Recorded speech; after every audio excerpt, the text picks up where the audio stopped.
कस्म हिमारिज्म की इस अध्याय में आपको फिर से स्वागत है। और हम आज जानेंगे अधिकारों की यात्रा की जो सीरीज है, अधिकारों की यात्रा यानी कि जर्नी ऑफ राइट्स। उसमें पहले अध्याय में हम पढ़े थे, हम जाने थे कि सबसे पहला जो मानवाधिकार की डॉक्यूमेंट थी वो चार्टर थी, उसके बारे में समझे थे, जानकारी हमको हासिल हुई थी।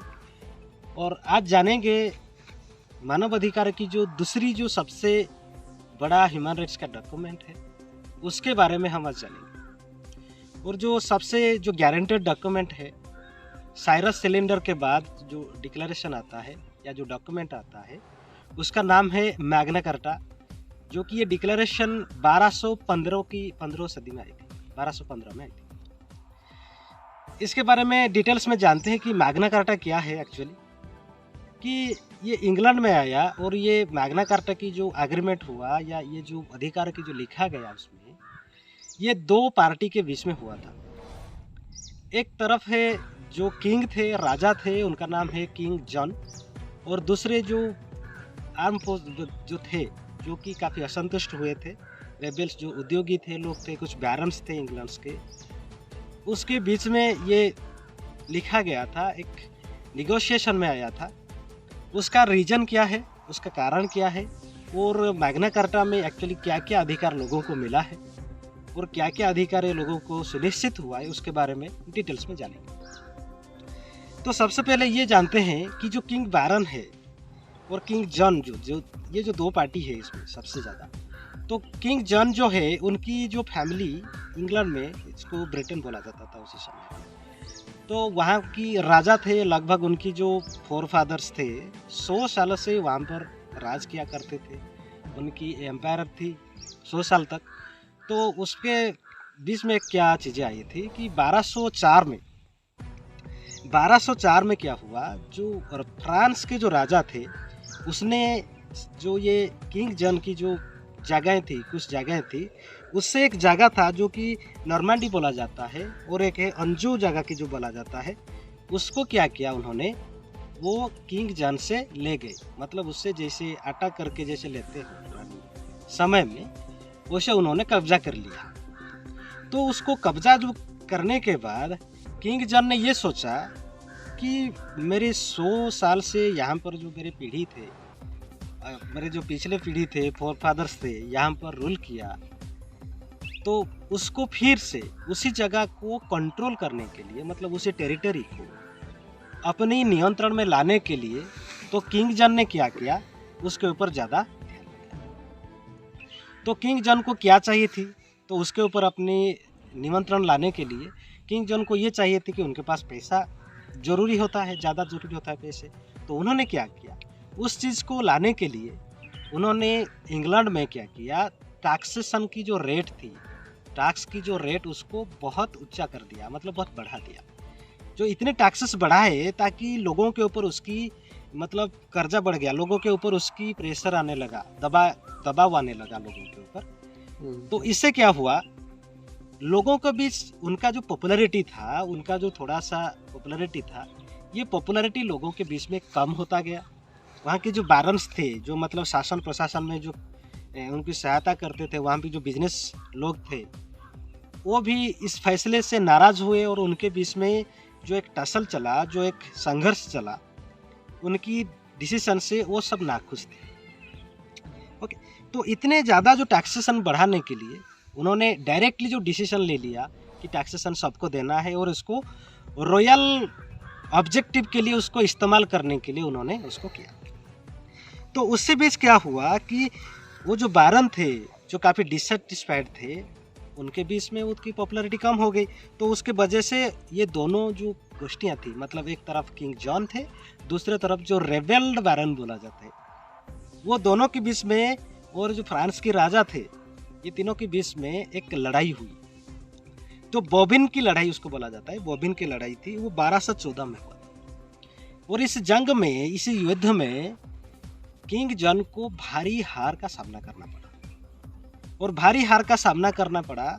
उसके बाद उन्होंने जो हारने के बाद अपनी जो कंट्रोल लाने के लिए, मतलब उसी टेरिटरी को फिर से अपने नियंत्रण में लाने के लिए जो सोच रहे थे, यही सोच उनकी वहाँ पे सिमट कर रह गई। तो उसके बाद के क्या हुआ उसके बाद एक मीटिंग हुआ, एक नदी का नाम है रुनीमेड नाम का नदी का नाम है, वहाँ पे एक मीटिंग चला। क्या मीटिंग चला? जो रेबल बैरन्स थे, मतलब जो बिजनेस क्लास के जो लोग थे, जो शासन प्रशासन में अपना योगदान दिया करते थे, उनके एक मतलब मीटिंग हुआ कि वहाँ पे एक रीमर निकला। रीमर मतलब जैसे कि किसी चीज़ उसकी सच्चाई नहीं होती है वो बाहर के आती है, उसी तरह एक रीमर आया कि किंग जॉन को हत्या करने वाले। तो किंग जॉन को हत्या करने वाले ऐसे एक जो रीमर आया, तो किंग जॉन उसमें डर आया, उनके मन में डर आया।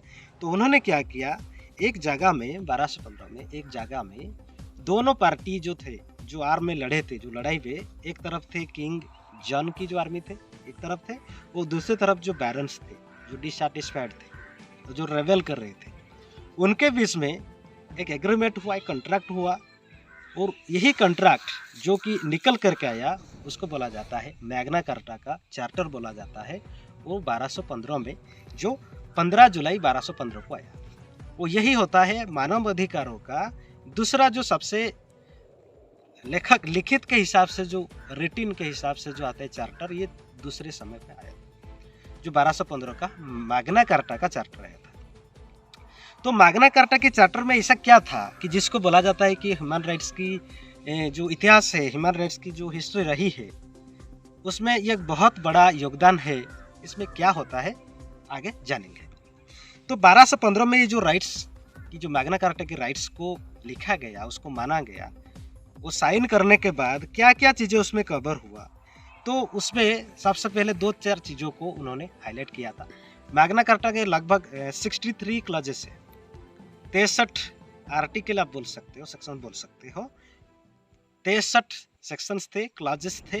तो उसमें क्या क्या चीज़ें लिखी गई थी उसको हम जानते हैं और उसके समझते हैं कि ये कैसे ह्यूमन राइट्स के लिए उसकी पैरेलल कंट्रीब्यूशन कैसे रहा है। ठीक है, तो उसमें क्या क्या थे, सबसे अगर इम्पोर्टेंट बात हम देखेंगे कि उसमें टैक्सेशन की बातें थी।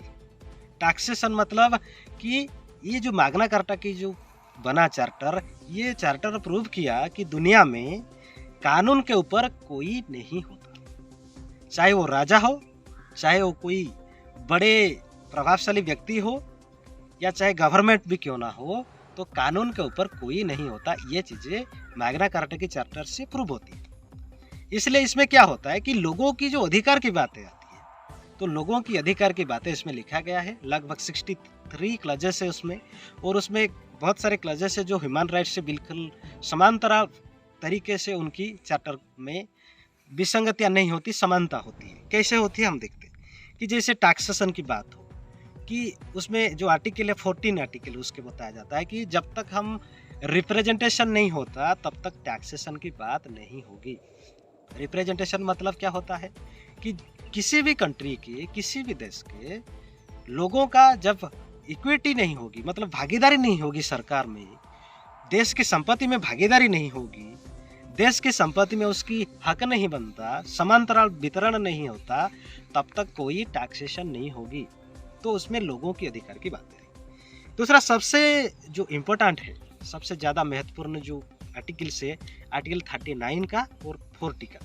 39 आर्टिकल क्या कहता है कि no free man will be seized, मतलब किसी भी जो भी इंडिपेंडेंट नागरिक है, इंडिपेंडेंट इंसान है, किसी को बंदी नहीं बनाया जाएगा, अपनी मनमर्जी से कानून का गलत इस्तेमाल नहीं करेगा, किसी को भी इम्प्रिजन नहीं किया जाएगा, किसी को बंदी नहीं बनाया जाएगा, किसी को डिप्रेस नहीं किया जाएगा, मतलब किसी को दबाया नहीं जाएगा। ये सारी चीज़ें आर्टिकल 39 में लिखा हुआ है मैग्ना कार्टा। उसके साथ साथ किसी को लॉ में, मतलब कानून में सबको अधिकार मिलेगा, मतलब जो इक्वालिटी बिफोर लॉ हम आज पढ़ते हैं, भारत के संविधान की अगर बात करेंगे, इक्वालिटी बिफोर लॉ पढ़ते हैं आर्टिकल 14 में, तो वहाँ पे भी वही दिखता है कि किसी को आउटलो नहीं किया जाएगा, मतलब किसी को लॉ से किसी को वंचित नहीं किया जाएगा, किसी भी इंसान को नहीं किया जाएगा। उसके बाद क्या लिखा जाता है, किसी को निर्वासन का जो दंड होता है किसी को नहीं दिया जाएगा, मतलब बिना कोई मतलब के किसी को हैरानी नहीं की जाएगी। उसके साथ साथ किसी को किसी भी तरीके से, मतलब किसी भी तरीके से किसी को हैरान नहीं किया जाएगा, अपनी स्वतंत्रता से वो देश में जिएंगे, देश में रहेंगे और किसी को साथ किसी भी तरह का प्रोसीडिंग्स जो बोलते हैं हम, प्रोसीडिंग्स मतलब चाहे लॉ का हो, चाहे किसी भी फील्ड का जो प्रोसेस, उसकी जो प्रक्रिया होती है या उसकी जो राइट्स होती है, अधिकार होती है, अधिकार को दबाने के लिए किसी भी तरह का गलत इस्तेमाल कानून का नहीं किया जाएगा। उसके साथ साथ किसी भी इंसान जो भी अन्याय से अगर जूझ रहा है, मतलब अन्याय का शिकार बना हुआ है, तो उसको उसकी जस्टिस मिलने के लिए, मतलब न्याय दिलाने के लिए उसकी डिले भी नहीं किया जाएगा, मतलब उसका विलम्ब नहीं किया जाएगा। ये सारी जो लिखन हुई है आर्टिकल 39 में लिखन मिलता है। तो आर्टिकल 40 का एक है, ये जो सबसे ज़्यादा इम्पोर्टेंट रहता है आर्टिकल 40 का। तो उसमें ये लिखा गया है कि किसी को डिनाई नहीं किया जाएगा। डिनाई मतलब किसी भी तरह का अधिकार, जैसे हमारी राष्ट्र की जो संपत्ति हो, राष्ट्र की कारोबार हो, राष्ट्र की जो व्यवस्था है, राष्ट्र की सारी जो चीज़ें हैं, तंत्र है, सारी की सिस्टम से लेके, तंत्र से लेके जो भी प्रक्रियाएं राष्ट्र में चलती है, किसी को उससे वंचित नहीं किया जाएगा, अधिकारों से वंचित नहीं किया जाएगा। यही चीज़ें लिखा हुआ है। जस्टिस यानी कि न्याय की बात उसमें भी लिखा हुई है। तो ये सबसे ज़्यादा महत्वपूर्ण जो दो क्लजेस है, क्लज 39 और 40 का, ये सबसे ज़्यादा इम्पोर्टेंस रहता है, जो कि मानव अधिकार के साथ समांतराल दिखाई देता है, इसलिए इसको यही बोला जाता है। उसके साथ साथ और एक महत्वपूर्ण बात आपको बोलना चाहता हूँ कि उसमें हेवियस कॉर्पस जो बहुत बड़ा राइट्स होती है, जैसे हम तो हमारी संविधान में, भारत के संविधान में ये कॉन्स्टिट्यूशनल रेमेडीज के रूप में है। Habeas corpus one of the constitutional remedy which is available against the state for the citizens of India. इसकी जो बातें हैं वहाँ भी लिखी है कि किसी को गैर कानूनी तरीके से अरेस्ट नहीं किया जाएगा, या अगर किसी को अरेस्ट किया जाता है तो उसको सूचित किया जाएगा, और बिना कोई हिचकिचाए, बिना कोई रुकावट डाले इंसान अपनी ज़िंदगी जी सकता है। यही हेबियस कॉर्पस का जो नियम उसमें भी लिखा गया है मैग्ना कार्टा के राइट्स में।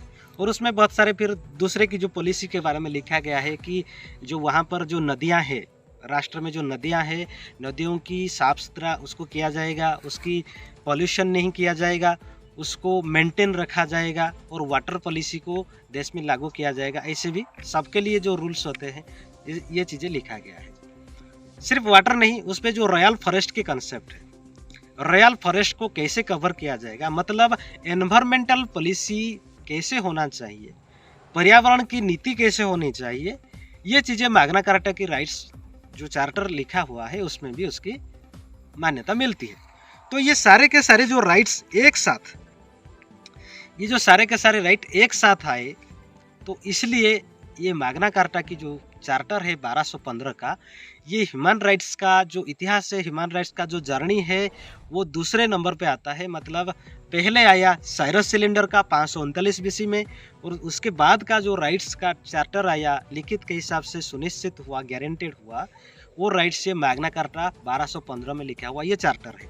तो इसको पीस ट्रीटी भी बोला जाता है, क्योंकि उसमें कुछ क्लॉजेस है, जिसमें आपको दिखेगा जैसे क्लॉज 57 और 59 का क्लॉज है, जो स्कॉटिश, मतलब वहाँ पे कुछ जो स्ट्रगल चल रहा था, कुछ तरह की विरोधाभास चल रहा था उस कंट्री में, मतलब दूसरे देशों के साथ उसका जो विवाद था, उसको सुलझाने के लिए स्कॉटिश में, मतलब स्कॉटलैंड के जो कुछ हॉस्टेजेस वहाँ पे रखे हुए थे, बंदी रखे हुए थे, उनको पीस ट्रीटी के जरिए उनको रिहा भी किया गया उसके बाद।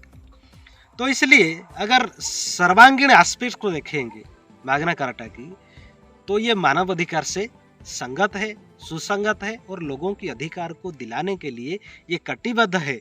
इसी से ये पता चलता है, ये बहुत बड़ा एविडेंशियल जो डॉक्यूमेंट्री है, ये बहुत कल्याण करने वाला डॉक्यूमेंट्री है, मानव अधिकारों का डॉक्यूमेंट्री है। इसलिए मैग्ना कार्टा को ह्यूमन राइट्स चार्टर की बहुत बड़ी लैंडमार्क माना जाता है कि इसी वजह से बहुत सारे राइट्स जो आए, दुनिया भर में आए, लोगों की राइट्स आए, इन्हीं वजह से आई। तो ये थी आज की जो अधिकारों की यात्रा में जो सीरीज थी। इसमें दो चीज़ें, जैसे मानव अधिकार की यात्रा कहाँ से शुरू हुई, और मानव अधिकार की यात्रा में और बहुत सारे राइट्स है जिसको हम अगले अध्याय में उसके बारे में बात करेंगे। तो इसलिए आज का जो ये अधिकारों की यात्रा का पहला अध्याय जो था और दूसरे अध्याय जो था, वो कैसा लगा आप हमको कमेंट बॉक्स पे लिख के बताएं। और हमारे चैनल को अगर ये अच्छा लगता है, अगर आपको जानकारी मिलती है, तो लाइक करें, कमेंट करें, शेयर करें और सब्सक्राइब करना ना भूलें। इसी कड़ी के साथ हम आपसे लेते हैं इजाज़त और फिर मिलेंगे और एक अध्याय के साथ अधिकारों की यात्रा में। बस इतना ही। जय विज्ञान।